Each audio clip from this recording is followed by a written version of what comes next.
जी कह रहे हैं, हंस बंसु दशरथु जनकू, राम लखन से भाई,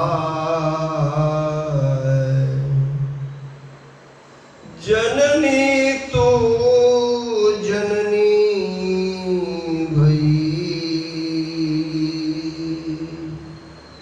विधि सन कछु न बसाए। महाराज दशरथ जैसे पिता, राम जी लक्ष्मण भैया जैसे भाई, क्या आनंद था, क्या जीवन था। हे माँ, तुझे ही मुझे जन्म देना था।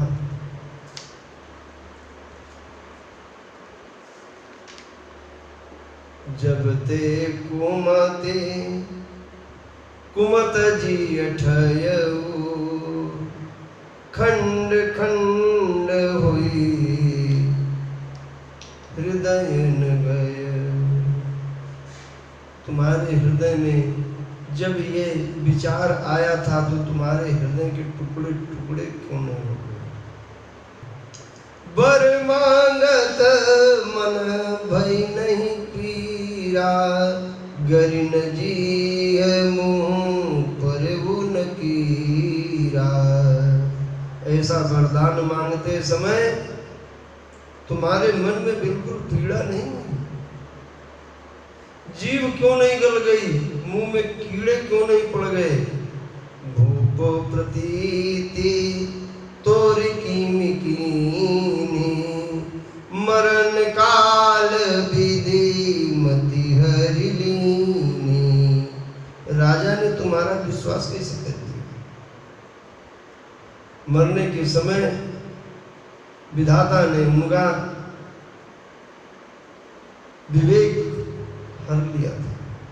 विधिऊन नारी हृदय गति जानी, विधिऊन नारी हृदय गति जानी, सकल कपट यग अवगुण खानी। ये सब बातें एक पुत्र एक माता को बोल रहा है। बहुत गंभीर विषय है। सब छोड़ करके भाग जाते हैं, मैं छोड़ करके नहीं भागूंगा। बहुत गंभीर विषय है। कि कह रहे हैं भरत जी कि ब्रह्मा भी स्त्रियों के दिल की बात नहीं समझ सकते। सकल कपट अघ अवगुण खानी, सब कपट पाप और अवगुणों की खान है। ये कह रहे हैं भरत जी, मैं नहीं कह रहा हूं। नहीं, लोग मुझे, स्त्रियां मुझे गाली देने लगे, भरत जी कह रहे हैं और अपनी माता को कह रहे हैं। क्यों कह रहे हैं ये मैं जरूर बता दूं। भरत जी कह रहे हैं, गोस्वामी जी लिख रहे हैं। मैं सिर्फ बता रहा हूं। सरल सुशील धर्मरत राहो, सो किमि जाने तिय सुभाव। सरल सुशील,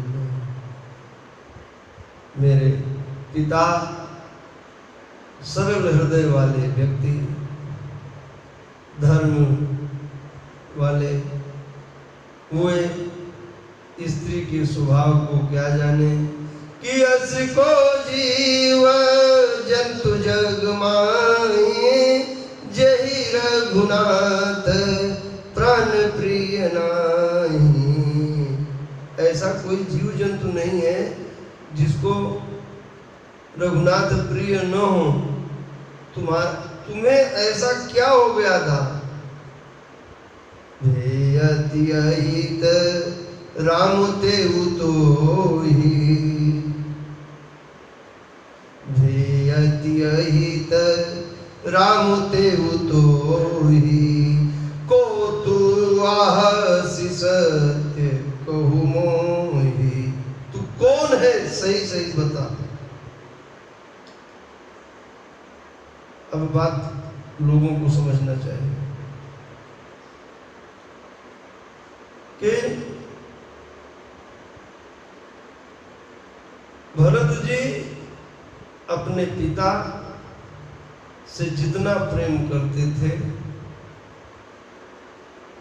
उससे बहुत अधिक प्रेम अपने बड़े भाई से करते थे। बड़े भाई को वन भेजा गया, मुझे राजा बनने के लिए, और ये सब कार्य मेरी माता ने किया। समाज क्या कहेगा? कौन विश्वास करेगा कि बिना भरत जी की सम्मति के ऐसा काम हुआ होगा?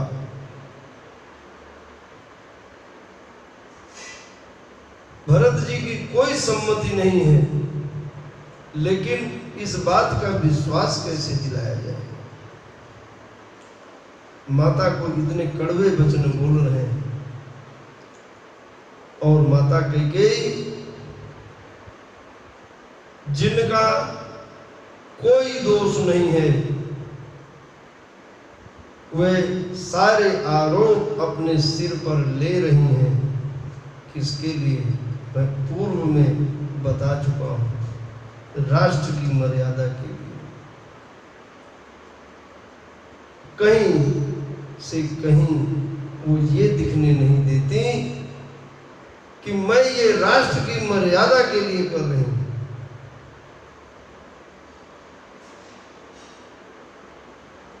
शत्रुघ्न जी को पता चलता है, तेहि अवसर कुबरी तह आए, बसन विभूषण विविध बनाए। तेहि अवसर कुबरी आती है, सजी धजी मंथरा। अब बताइए, जिस देश का राजा या जिस परिवार का मुखिया चल बसा हो, उसका अंतिम संस्कार भी न हुआ हो, कौन ऐसा होगा नौकर जो साज श्रृंगार करके घूमेगा? लेकिन मंथरा घूम रही है। किसी को भी क्रोध आएगा। ऐसी घटना श्मशान घाट में जाएंगे, वहां पर सज धज के जाएंगे। कुबर टूटो फूट कपारो, उसका कुबर टूट गया, सिर फट गया। ये भी यहाँ पर मैं थोड़ा सा कह दूं कि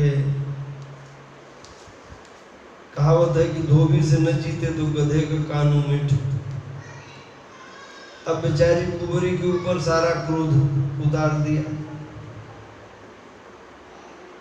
लिख रहे हैं गोस्वामी जी, और इसीलिए समर्थ को नहीं दोष गोसाई, और जो गरीब आदमी है उसी पर चोट पड़ती है। मैं बार बार इस चीज को अंडरलाइन करता हूं। इतना बड़ा क्या दोष कर दिया था भाई मंथरा ने? वनवास मांगा माता कैकेयी ने। मान लीजिए कि मंथरा की सहमत भी रही, खोटी बुद्धि की है, मान लो कि कपड़ा पहन लिया, तो आपने उसको एक लात मारा, उसका कमर टूट गया, सिर फट गया, और आगे क्या कर रहे हैं कि सुनीर पुहन लखी नख सीख खोटी, लगे घसीटन धरी धरी झोटी।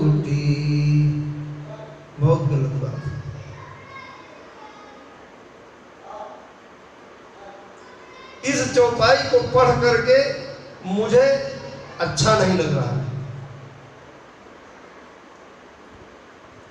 नहीं करना चाहिए। भरत जी ने छुड़ाया है और माता कौशल्या के पास दोनों भाई जाते हैं। भरत ही देखे मातु उठिधाए, मूर्छित अवनी परिचाई जाए। माता कौशल्या भरत जी को देखते ही जो मूर्छा में पड़ी हुई थी भरत जी के पास जाती है। भरत जी माता से कह रहे हैं कौशल्या से कि कुल कलंक जही जन्म मोही, कुल कलंक जही जन्म मोही, अपजस भाजन प्रियजन द्रोही, कोटि भुवन मही सरिस अभागी। जिसने मुझे जन्म दिया वो कुल के लिए कलंक है। मैं अपयश का भागी हूं, प्रियजनों का द्रोही हूं। मेरे जैसा भाग्यहीन इन तीनों लोकों में कौन है, जिसके कारण कि पितु सुरपुर बन रघुबर के तो, मैं केवल सब अनरथ तो। हे माई, पिताजी के देह त्याग और रघुनाथ के वन जाने का कारण मैं बना हूं, मुझे धिक्कार है।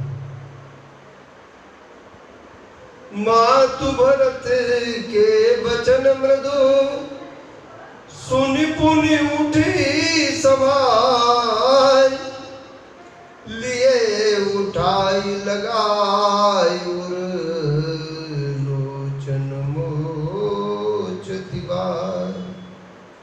माता कौशल्या ने भरत जी को हृदय से लगा लिया है, आंखों से आंसू बह रहे हैं। और माता कहते कौशल्या ने भरत जी को गोद में बैठा लिया है, भरत जी के आंसू पोंछे और कह रहे कि अजहु बच्च बलि धीरज धरो। हे बेटा, मैं तुम्हारी बलैया लेती हूं, तुम धैर्य धारण करो। समझने की बात है, बचा कौन है? भरत और शत्रुघ्न ही तो बचे हैं। माता कौशल्या ने कहा कि तुम धीरज धारण करो बेटा, जनि मानो यहाँ निगलानी, काल कर्म गति अघटित जानी। ये जो घटना हुई है ये काल कर्म का दोष है। तुम बिल्कुल भी ग्लानि मत पालो। पिते आयस भूषण बसन, तात तजे रघुवीर। विषम हर सुन हृदय कछो, पहिरे बल कलछे। मुख प्रसन्न मन रंग न रोसो। कोई क्रोध नहीं। चले विपिन सुनि सिय संग लागे, राही न राम चरण अनुरागी। सुनते लखन चले उठ साता। बेटा, राम जी के बन जाने की बात सुनते ही सीता रुकी नहीं, तुरंत चल दी और लक्ष्मण जी भी उठ करके साथ चले गए। राम लखन सिय बनहि सिधाए, गयउ न संग न प्राण पठाए। मैंने सोचो बेटा, मैंने कितना धैर्य धारण किया है। मेरे 2 बेटे और बहू वन को गए हैं, न मैं साथ में गई और न मेरे प्राण गए। हमारे महाराज धन्य है महाराज, कीजिए मरई भल भूपति जाना। जीना और मरना तो महाराज ने सीखा, कि जिए तो राम के लिए, मरे तो राम के लिए। कौशल्या के वचन सुनी, भरत सहित निवास। व्याकुल बिलपत राजगृह, मानो शोक निवास। राजा के घर में ऐसा हो गया जैसे लग रहा है कि शोक ने अपना घर बना लिया।